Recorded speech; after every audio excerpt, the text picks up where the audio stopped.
Hé? Wat doe je hier? Maar ja, dat was van mij dus.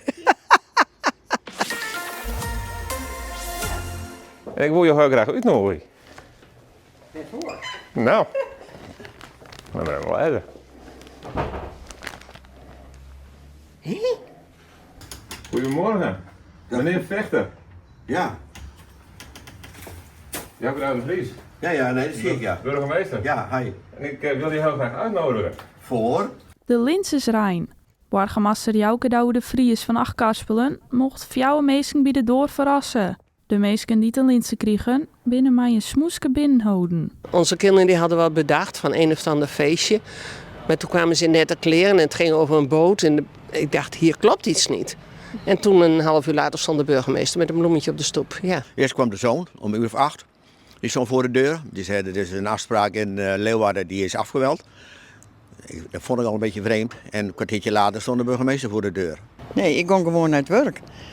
En daar vierden we Koningsdag, dus ja, ik ben in het oranje. het hier mij net beslist hoeft, maar het viel toch wel... ja, het is toch wel bijzonder. Het is wel een waardering, ja. Ja, dat is super eigenlijk achteraf. Ik had het nooit verwachten. Maar nou ik het had, het is het moet al naar dalen. Er waren een peer die hield het al een beetje in de gaten, maar er waren ook een peer die een totaal verbjusteren. En dat is eigenlijk het mooiste. Hè? Bert Vechter waard beneemd daar ridder in de orde van Oranje Nassau en de oren traaien tal lid.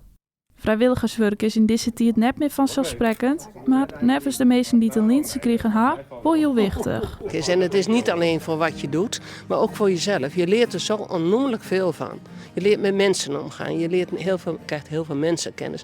Maar je leert ook om met tegenslagen om te gaan. Dagopvang met de ouderen. Nou, het zuurste koor heb ik altijd begeleid. Ik zei wel eens, er ben ik heel veel mensen die dingen doen wat eigenlijk net zo bekend is. Hè? Ik ken mensen beziekje die eenzaam zijn en dat had al hier geen namen. Hè? En dat is ik heel bijzonder. Maar dit is toch als vrijwilliger is het toch wel een hele mooie stap om inderdaad de onderscheiding als ridder te krijgen. Jaren en jaren lang, hè. Decennia lang heb ik een aantal keren neemt. En ja, dat is wel fantastisch dat mensen haar een saai inzetten voor de mensen. Ik ben sprakeloos. Voor een soort mensen een emotionele dag en ik burgemeester de Vries kreeg het dreig op zijn beziek. Ja, ik vind het heel mooi dat mensen ik zelf geniet je van. En ik ken mevrouw van der Vaart zelf. Vanuit de Rie. En nou ja, dat is jou toch even wat bijzonders. Ja. Heel mooi om te doen. Het is heel mooi om te doen. Een van de mooiste dagen van het jaar.